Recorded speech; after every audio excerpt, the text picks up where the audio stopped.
इस क्लास में हम investing activity, cash flow from investing activity के अंदर फिक्स एसेट्स का दूसरा जो केस है जिसे हम ओरिजिनल कैश मेथड कहते हैं उसको स्टडी करेंगे। इसके ओरिजिनल कॉस्ट के अंदर फिक्स एसेट्स अकाउंट को कैसे मेंटेन किया जाता है और कौन कौन सी चीज़ें इन्वेस्टिंग एक्टिविटी के अंदर आती है वो पढ़ेंगे। पहली बात तो यह है कि ओरिजिनल कॉस्ट मेथड के अंदर हमें दो अकाउंट बनाने पड़ते हैं, एक फिक्स एसेट्स अकाउंट, दूसरा एक्यूमुलेटेड डेप्रिसिएशन अकाउंट। और उसके बेस पे इनकी जो फिगर्स निकलती है उसे किस तरह हम अपने इन्वेस्टिंग और ऑपरेटिंग में दिखाते हैं उसे हम शो करेंगे। अब जैसे हम उसकी बात करते हैं तो यहाँ पे अगर हम बात करें दो अकाउंट है। पहला fix assets account at cost, इसका ओपनिंग जैसे हमने पहले पढ़ा था, जो पिछला केस हमने पढ़ा था इसका return down value method same वैसे ही है। ओपनिंग बैलेंस बी डी यहाँ आता है, क्लोजिंग बैलेंस सी डी यहाँ पे आता है।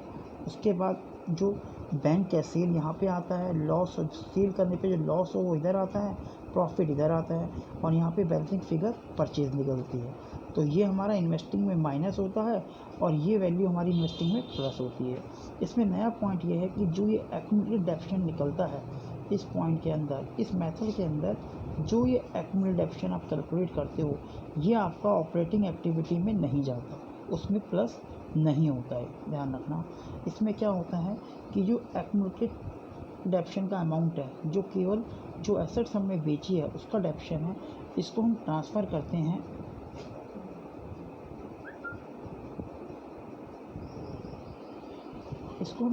करते हैं इसके debit side, accumulated deficient account की डेबिट साइड में टू फिक्स एसेट्स के नाम पर।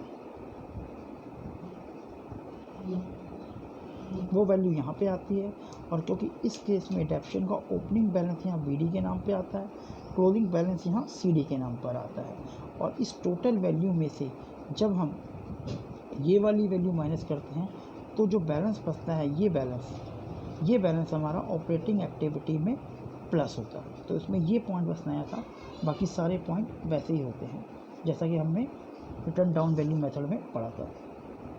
तो इसके बेस पर हम एक क्वेश्चंस करेंगे।